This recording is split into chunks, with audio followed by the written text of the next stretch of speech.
कहीं ऐसा ना हो कि आप लोगों को मार रहे हैं और लोग आपको मारने के लिए सड़कों पर आ जाएं, और उस वक्त में ये सरकार, ये मंत्री संतरी आपका कोई साथ नहीं देगा।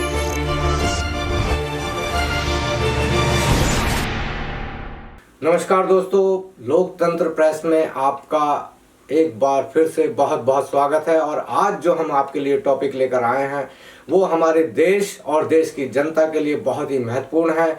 आंकड़ों को समझना बहुत जरूरी है। हम चलते हैं 2014 पर, और 2014 से जब से भारतीय जनता पार्टी की सरकार आई है, मोदी सरकार आई है, तब से देश पर एक आर्थिक संकट छाया हुआ है। आप बड़े हैरान होंगे कि महंगाई गरीबी तो पहले भी थी, लेकिन आप सभी को याद होगा कि चाहे महंगाई थी, गरीबी थी, लेकिन लोगों के पास में इस तरह का आर्थिक संकट बिल्कुल भी नहीं था जिस तरीके से इस सरकार के बीच में आया है। और इसका कारण सिर्फ और सिर्फ यही है कि मोदी सरकार या मोदी ने इस तरीके से अपनी मानसिक शून्यता का परिचय दिया है। उसी कारण देश लगातार आर्थिक बदहाली की ओर बढ़ता जा रहा है। बात करते हैं हम शुरुआत में नोटबंदी से, जिससे कि आप जानते हैं कि किस तरीके से लोगों का जो व्यापार है और सरकार से जो विश्वास था, यानी लोगों के में जो विश्वास था कि वो बाजार में पैसा लगाएंगे और सुरक्षित रहेगा, वो एकदम खत्म हो गया। लोगों के काम धंधे ठप हो गए।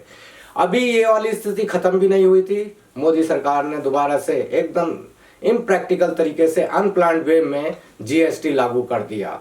और जीएसटी को लागू करते करते करते ये हुआ कि देश के छोटे मोटे जितने भी थे काम धंधे, वो सब लोग बेरोजगार होने लग गए। इसके बाद में आप देखते हैं कि देश के हमारे आर्थिक हालात बिगड़ ही रहे थे। इसके तुरंत बाद में अब जिस तरीके से भारत में लॉकडाउन किया गया, यानी कोरोना के चलते लॉकडाउन किया गया, और इस लॉकडाउन के चलते देश पर जो आर्थिक संकट गहरा गया है, यानी करीबन 10 करोड़ से ज़्यादा लोग बेरोजगार हो गए हैं और 6 करोड़ से ज़्यादा के छोटे मोटे मंझोले उद्योग वो बर्बाद हो चुके हैं। बर्बाद कैसे हुए हैं कि ना तो उनके पास में पैसा था, उन्होंने जिससे कर्जा लिया हुआ था वो लोग या बैंक कर्जा मांगने लग गए, और उनके पास में कोई काम धंधा या आमदनी है नहीं, तो किस तरीके से देते। और इसी बातों का, यानी हालातों का फ़ायदा उठाते हुए बैंकों ने या वित्तीय संस्थाओं ने भी इन लोगों पर जोर डालना शुरू कर दिया है। और जिसके कारण आपने देखा होगा कि देश में लगभग रोज 150 से करीब लोग आत्महत्या कर रहे हैं इन बैंक के, इन वित्तीय संस्थाओं के सताए जाने के कारण। ये तो बड़ी अजीब सी बात है कि मोदी जी पता नहीं उनको रात में नींद कैसे आ जाती है कि देश में लोग लगातार आत्महत्या कर रहे हैं, कर्ज की वजह से बैंक उनको सता रहे हैं, लेकिन ये लोग मजे से अपने चुनावी कार्यक्रम में लगे हुए हैं और लगातार देश को मूर्ख बनाने में लगे हुए हैं। दरअसल देश को बर्बाद करना है या देश के जो उस मध्यम वर्ग को, उस जो निम्न मध्यम वर्ग को बर्बाद करना है, इसकी रूपरेखा मोदी सरकार ने आने से पहले ही रच ली थी। इनका दरअसल मकसद राज करना नहीं था, बल्कि ऐसे कुछ काम धंधों में लोगों के मानसिक स्तर को लगा देना था कि लोग उसी मूर्खतापूर्ण बातों में लगे रहें, जैसे कि राम मंदिर बनेगा या नहीं बनेगा, धारा 370 हटेगी या नहीं हटेगी, या यूनिफॉर्म सिविल कोड आएगा और नागरिकता कानून ले आए। ये 5-6 साल इन्होंने किस तरीके से इन्होंने निकाल दिए, लोगों में अफरा तफरी फैलाकर, और लोगों को ये पता भी नहीं चला इस बीच में को किस तरीके से आर्थिक रूप से बर्बाद हो गए हैं। अगर अब मोदी जी कहते हैं कश्मीर पर कि भाई कश्मीर में जाकर लोग ज़मीन खरीद सकेंगे, लोगों को वहाँ भारतीय होने का हक मिल गया, तो भाजपा सरकार और मोदी जी एक बात ये कर दें कि लोगों को हिमाचल में भी ज़मीन खरीदने का अधिकार दिलवा दें, नागालैंड में, मणिपुर में भी, अरुणाचल प्रदेश में भी लोगों को ज़मीन खरीदने का हक दिलवा दें। अगर सिर्फ ज़मीन खरीदने से ही राष्ट्रीयता आ जाती है, तो हम ये शुरुआत करते हैं कि दरअसल 2017 में ही मोदी जी ने एक कानून लाए थे, मोदी जी, और सरकार ने एक बीमा विधेयक 2017 पेश किया था, और ये कानून भी बन गया जिसमें कि अगर आपके पैसे, यानी इस जो बीमा में या इस तरीके के जो छोटे मोटे जो निवेश करता है, वो कौन करता है, हमारे जैसे लोग, मध्यम वर्गीय लोग पैसा लगाते हैं इसमें, बैंक में जमा करते हैं। तो ये एक विधेयक ले आए कि अगर बाय द वे ये किसी भी तरीके से इंसॉल्वेंसी यानी क्या कहते हैं, ये दिवालिया हो गए, तो उसमें से आपको सिर्फ और सिर्फ 1 लाख रुपया मिलेगा। यानी आपका चाहे 1 करोड़ रुपया था, लेकिन आपको मिलेगा सिर्फ 1 लाख रुपया। अगर हम थोड़ा सा इतिहास देखें हमारे आर्थिक हालात का, और हम आर्थिक हालात जो हमारे जो आर्थिक उदारता के या जो इकोनॉमिक लिबरलाइजेशन कार्यक्रम हमारे देश में शुरू हुआ तो 1991 में शुरू हुआ। तो 1991 से अगर हम देखें कि उस वक्त में जो लगभग बैंकों का जो एनपीए था वो ना के बराबर था। वो तकरीबन 100-200 करोड़ रुपए के करीब एनपीए था। लेकिन अब मोदी सरकार के आते आते ये 6 लाख करोड़ का एनपीए है। एनपीए का मतलब है नॉन परफॉर्मिंग एसेट, जिसे लोग लोन लेकर चुकाते नहीं हैं, या वो कोर्ट केस में चला जाता है, या वो लोग लेकर भाग जाते हैं। अब कौन लोग भागे हैं और कितना कितना लेकर भागे हैं ये आप सबको मालूम है। और वो लोग कहाँ हैं, किसके टच में रहते हैं, किसके इशारे पर काम करते हैं, ये भी आप सबको मालूम है। अगर किसी तरह का कोई भी एक नेशनल लेवल का इलेक्शन आएगा तो आपको ज़रूर उन लोगों की टीवी में तस्वीरें देखने को मिल जाएगी, और टीवी चैनल्स ये चिल्लाते हुए आपको मिलेंगे कि अब ये इसको भारत लाया जाएगा, अब भारत लाया जाएगा, और ना जाने क्या क्या वो चिल्लाते रहेंगे। देश में अगर आप पूंजीपतियों के बढ़ने की, मतलब कि उनकी तरक्की की अगर हालत देखें तो आपको ये जानकर बड़ी हैरानी होगी कि इस कोरोना काल में भी जहां पूरा देश बर्बाद हुआ, देश में लोगों के पास में खाने के लिए पैसे नहीं थे, खाने के लिए अनाज नहीं था, रोटी नहीं थी, उस वक्त में भी अंबानी जी को हर घंटे 90 करोड़ का मुनाफा हो रहा था। जी हाँ, 90 करोड़ का मुनाफा अंबानी को हो रहा था लॉकडाउन में। और ऑक्सफैम की एक रिपोर्ट के अनुसार कि देश की लगभग 75% जो संपत्ति है, या जो उसका 75 लोगों के पास में है, यानी हमारे देश में सिर्फ 75 लोगों के पास में देश की 75% संपत्ति या संपदा है। ये बड़ी हैरानी की बात है।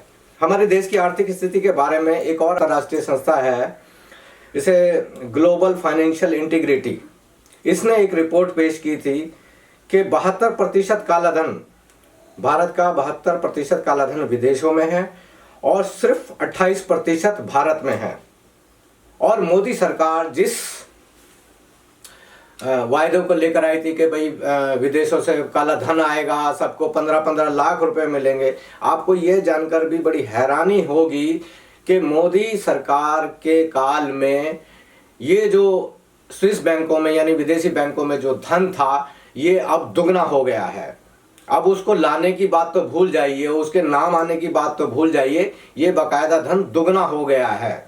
तो यानी आप समझ सकते हैं कि ये लोग कितनी प्लानिंग के साथ में चल रहे हैं कि अगर भारत में किसी भी तरह की कोई भी सामाजिक या राजनीतिक क्रांति हो जाती है तो ये लोग बाहर विदेशों में जाकर बस जाएंगे। ये विदेशों में जो धन जमा किया गया है इसीलिए किया गया है कि भारत में अगर बाय द वे कुछ क्रांति हो गई, सामाजिक क्रांति हो गई, ये गरीब लोग जाग गए तो ये विदेशों में जाकर बस जाएंगे। आप इनकी प्लानिंग देखिए, ये राष्ट्रवाद और भारत जिंदाबाद, वंदे मातरम, भारत माता की जय, ये सिर्फ आपके लिए है, लेकिन इनकी प्लानिंग यहाँ की नहीं है बल्कि बाहर की है। आप अगर कोई भी हालात रहेंगे तो ये लोग विदेशों में जाकर बच जाएंगे और वहां से आपके ऊपर आपके ही लोगों में से लोगों को बिठाकर डंडा चलाकर ये लोग राज करेंगे। और यही हालत हो रही है। अभी अमेरिका के एक सीनेट ने तो बोल ही दिया था कि भारत जो है इंडिया इज ऑन सेल, और अगर भारत की सरकार इंडिया को बेचना चाहती है तो मुझे बेच दें। ये बड़े शर्म की बात है। और इससे भी ज्यादा बड़े शर्म की बात यह है कि अभी आपने देखा होगा कि गलवान घाटी में जिस तरीके से 20 हमारे जवान शहीद हुए, उसका बदला लेने के लिए भारत सरकार ने चीन के 49 ऐप बंद कर दिए और बाकायदा ये बयान जारी कर दिया कि हमारे देश में चीन की सेना है वो हमारे देश में नहीं घुसी है। कितने अपमान की बात है ये। और वही उसी बयान को चीन ने पूरी दुनिया में दिखाया। प्रधानमंत्री के बयान को पूरी दुनिया को दिखाया चीन ने कि देखो भारत का प्रधानमंत्री खुद कह रहा है कि ये चीन में कोई नहीं घुसा है, जबकि 80 स्क्वायर किलोमीटर से ज्यादा एरिया में चीन की सेना अंदर आ चुकी है और वहां पर लगभग 50-60 हजार चीनी सैनिक मौजूद हैं। ये सच्चाई है, लेकिन आप कौन सा मीडिया देखते हैं, कौन से लोग आपको बता रहे हैं, ये हमें नहीं पता। भारत के एक अर्थशास्त्री उत्सव पटनायक ने हाल ही में एक कोलंबिया यूनिवर्सिटी में एक रिसर्च किया था और उस रिसर्च में उसने बताया था कि लगभग 100 सालों के इतिहास में अंग्रेजों ने भारत को कितना लूटा, कितना पैसा ले गए वो, यानी 45 ट्रिलियन डॉलर। 45 ट्रिलियन डॉलर जो यूके के बजट का 17 टाइम है। यूके के बजट का 17 टाइम है और इससे ज्यादा भारत के लोग भारत को लूट चुके हैं। हम कहते हैं कि अंग्रेज लूट गए, अंग्रेज लूट गए, अंग्रेज नहीं लूटे, हमें तो इन्हीं लोगों ने लूटा है, हमें हमारे देश के लोगों ने लूटा है। पहले गोरे शासक थे, फिर ट्रांसफर ऑफ पावर हुआ, फिर ये लोग आ गए और इन लोगों ने देश को नहीं बनाया। इन लोगों ने कभी देश को सोचा ही नहीं कि हम कोई देश बना रहे हैं, बल्कि इन्हें तो ऐसा लगा कि इन्हें कोई लूट की कोई दौलत मिल गई है, ये अपना अपना हिस्सा लूट रहे हैं। देश नाम की चीज तो ये है ही नहीं, बल्कि लोगों को बेवकूफ बनाने के लिए लगे रहते हैं कि लोगों को हिंदू, मुस्लिम, दलित, हरिजन, सवर्ण ये सब करा रहे हैं। देश बनाना तो इन्होंने कभी सोचा ही नहीं। और ले देकर एक मतलब कि जो भारत का जो संविधान था ये उसको भी अब लगभग बदल चुके हैं।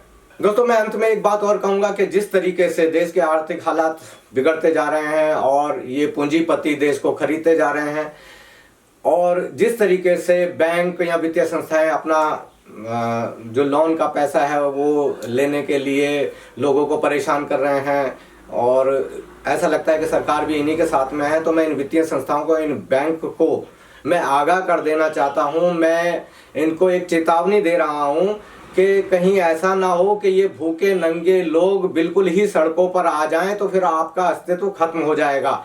ऐसा पूरी दुनिया में ऐसी कोई बैंकिंग व्यवस्था नहीं है कि आप लोगों के पैसों से अपना बैंक चलाते हैं, अपनी तनख्वाहें लेते हैं, अपने ऐशो आराम का सामान इकट्ठा करते हैं और फिर उन्हीं को धमकाने के लिए आप गुंडे भेजते हैं। आपके लिए बहुत खतरनाक साबित हो सकता है।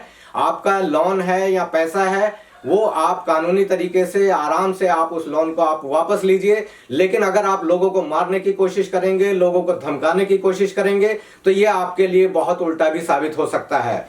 कहीं ऐसा ना हो कि आप लोगों को मार रहे हैं और लोग आपको मारने के लिए सड़कों पर आ जाएं और उस वक्त में ये सरकार, ये मंत्री संतरी आपका कोई साथ नहीं देगा। आप इस बात का ध्यान रखिए। मैं ये आपको खुले मंच से मैं आपको चेतावनी दे रहा हूं। सभी बैंक के सीईओ, सीएमडी या मालिक जो भी हैं वो लोग सुधर जाएं। ये ना सोचें कि सरकार तो आज तुम्हारी गोद में खेल रही है, आज ये तुम्हारे गुलाम है, लेकिन कल नहीं हो सकते हैं। जय भारत।